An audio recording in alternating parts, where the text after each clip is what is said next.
All right, so for today, I want to talk about the Atlanta Hawks because they're a very fascinating team to watch in the NBA, like over the last few weeks, and I think going over the next few weeks and months as well. There is a looming factor why. It's because they've been playing their best basketball all year after Trey Young got hurt against the Brooklyn Nets. Now, I'm not going to correlate those two, right? Like the Hawks got off to a weird start. They had kind of a different roster going into the season. Trey Young hurts his knee earlier in the year and he was going to miss around 4 weeks this season. So I was always like, I feel like there was a chance they were going to go on a little bit of a win streak, but they've had some nice wins. They've had some like easy wins. And a lot of people are now bringing up that like, could Atlanta, who got in discussions with Trey Young on a contract extension. Both sides were far apart on one in the offseason. Like, maybe eventually part ways. It's going to be a topic of conversation. You can get why. Maybe Atlanta's like, we're so good without Trey Young. How good do you think we're going to be with Trey Young now moving forward? Because they've been playing like one of the best defensive teams in the NBA over the last few weeks. Like over the last few weeks, they've had a top 10 offense and a top 10 defense since Trey Young went down. Now, could that be correlated with Jalen Johnson being a little bit healthier, right? Because he was hurt to start off the year. He missed some time. Nickeil Alexander-Walker was asked to do a lot to start off the year. He's honestly been stepping up for this team in absence of Trey Young. Vic Krejci doesn't miss. I talked about Vic Krejci plenty in the offseason and late in last year as like a really solid rotational player. It's like a little bit of a blemish on Sam Presti's resume. Hey, we have to nitpick anything against Sam Presti, right? He's shooting 48% from three this year on 5.5 attempts a night. I love Mo Gay. Now, he can be chaotic at times, right? Like, he can go into the game, play 10 minutes, and have, like, 4 fouls and just be a complete negative for you out there. But then he can also make good reads, be a force on the glass, and knock down some threes. He hasn't really been in the rotation.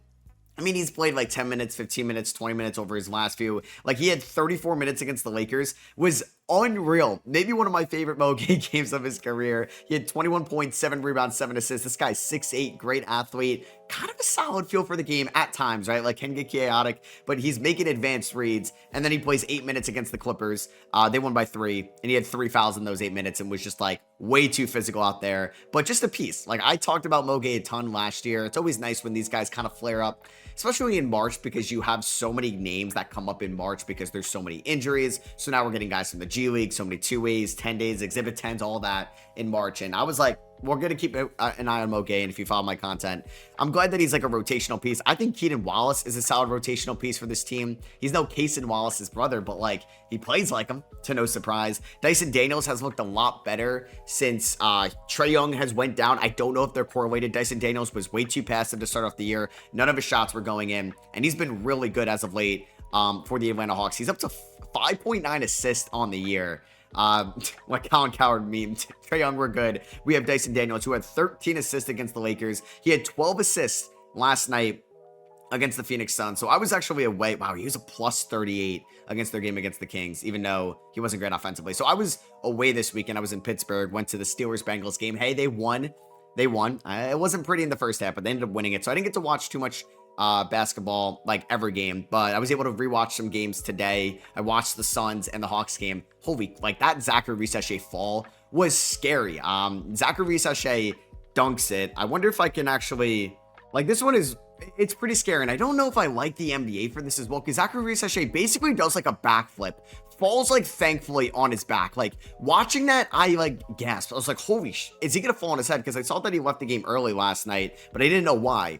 And the NBA's got to do something. Like, if we just watch some guy do a goddamn backflip off a dunk, the play should be stopped. Mark Williams goes like this and is like freaking out because that's what a normal reaction is. And then is just basically like, oh, I can inbound the ball now and we're going to get a 5-on-4. Like, it's scummy. I don't blame Mark Williams for it. Obviously, you're going to have an advantage, but I don't know. Like, it's terrifying. The play should be stopped. I don't think a team should have to waste a timeout or anything like that, or waste a foul. I think we should all be humans here and be like, oh my God, is he okay? Let's call the stop play right now. And you could be like, yeah, like a player could fake an injury or anything like that, or you're going to do that for every minor injury. It doesn't have to be like that. But if we just watch a guy do a goddamn fucking backflip off a dunk and smash to the ground, I think we should all be like, okay, let's make sure Risache is okay and not have to go 5-on-4. And I don't know. That was just weird. I hope the NBA can maybe just tell refs it's okay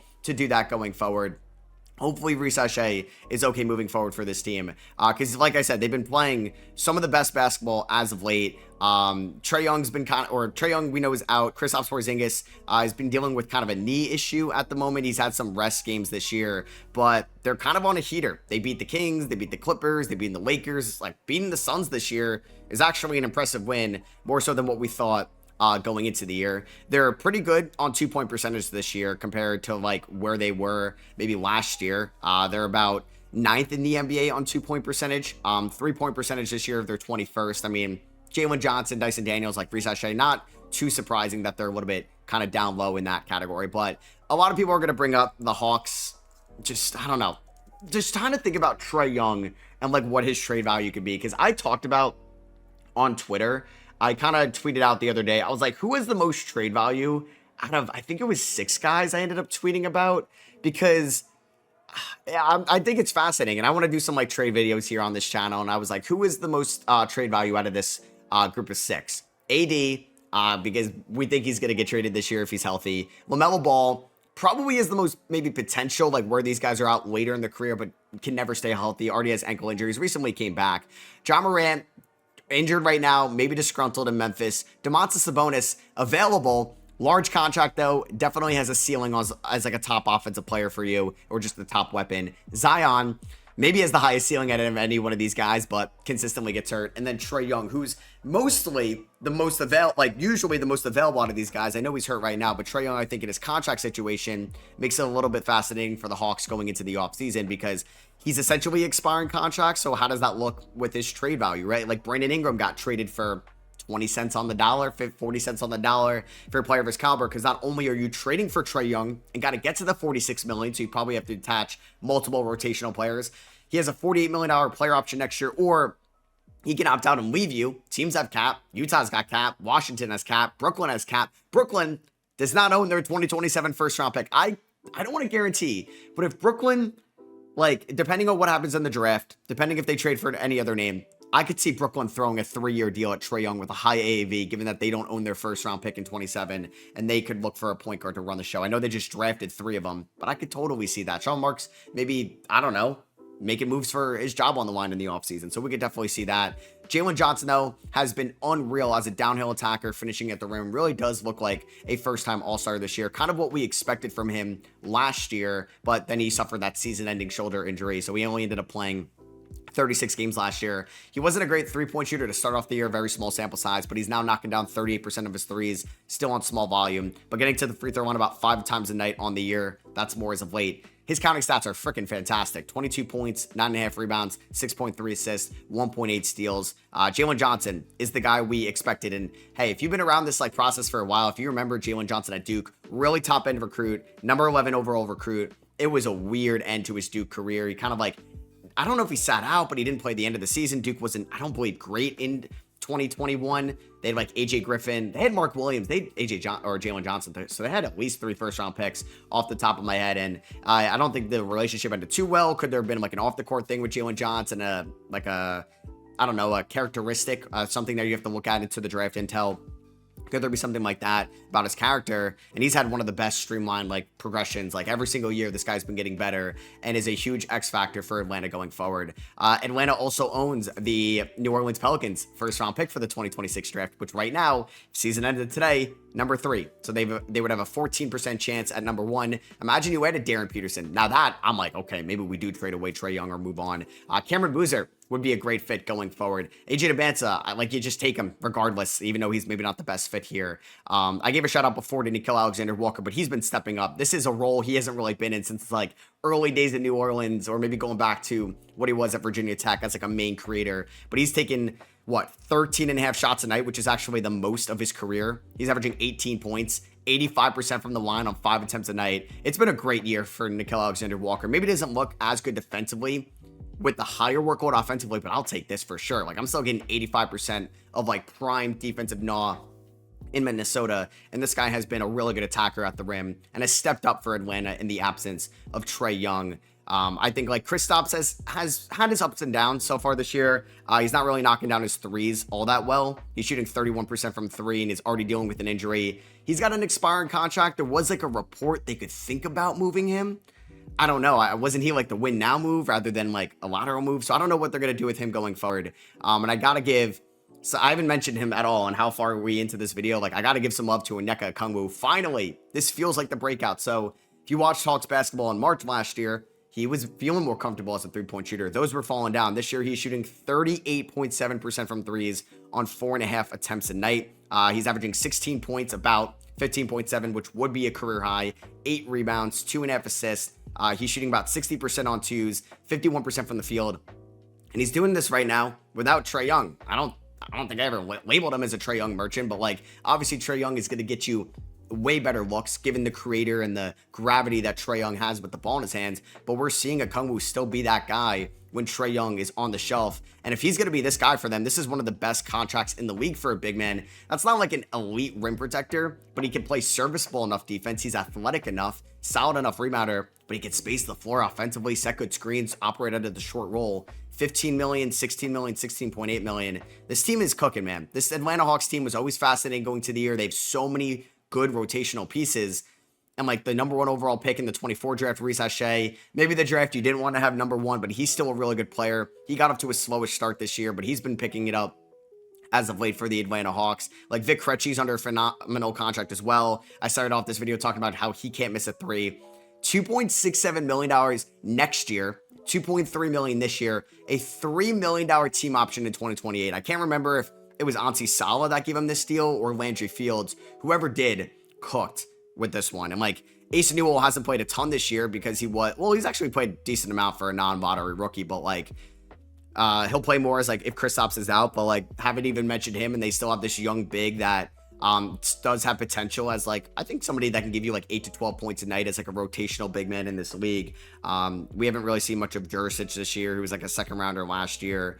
Caleb Houston, good 3-point shooter. I like the value they got him in the offseason, but hasn't really played a lot for this team. I don't know. Atlanta's going to play scrappy. They're going to play hard. They're a top 10 defensive team. The offense has been better over the last few weeks as well. Quinn Snyder is maybe getting the most out of these rotations. I think Hawks fans have had like an indifferent feel about them going forward. I just think like the one thing now is looming over them is the Trey Young thing, because they've been playing their best basketball since Trey got hurt. Could that be a coincidence? Maybe. Are those mutually exclusive? Maybe. Like we'll figure out what that's going to look like over the course of the year. Trey should be back for before the deadline. It's just like if you're going to even think about a Trey Young trade, I don't know. Because this team gets into a 7-game series, I worry about what this team looks like with no Trey Young. Can you trust Jalen Johnson as a number 1 option in the playoffs against the Detroit Pistons, against the Cleveland Cavaliers? It's going to be tough defensively, even against the New York Knicks. Like if he's getting blitzed by OG and Anunoby, he's got to get like he's running around with Mikal Bridges on him, with Mitchell Robinson in the paint. It's a different beast when you get into that 7-game playoff series. Is he ready to be a number 1? So when you have all your fake trades about Trey Young, you got to think about that. Or are we okay like recouping some assets from Trey, maybe getting a top 10 pick from New Orleans, most likely, maybe a top 3 pick, and now we're kind of cooking with those assets moving forward, which definitely makes this team fascinating, given that they don't really have a bad contract. Like Jalen Johnson making 18% of your cap is a bargain. What Naw and Okongwu were doing, and Reese Shea, like less than 10% of your cap, a bargain. They will have to deal with the Dyson Daniels contract going up, but we know he's still a top like 10 defender, at least on the perimeter in the sport. Keaton Wallace, Vic Krejci are giving you great production. Mohamed Gay for kind of like what they're getting paid. So this is going to be an interesting team at the deadline. You can let me know what you think could end up happening with Trey Young. Like, could you see a trade materializing, or do you think that this is going to be a team that is going to get Trey Young back, eventually get an extension done with Trey Young, because he can make the most amount of money in the offseason as well. I've enjoyed Hawks basketball as of late. I'm still going to enjoy it when Trey Young comes back, but I wonder if that defense could slip a little bit with Trey Young's usual usage out there. So let me know what you guys think. Hope you guys did enjoy this extra SROS video. Catch you guys in the next one. Peace.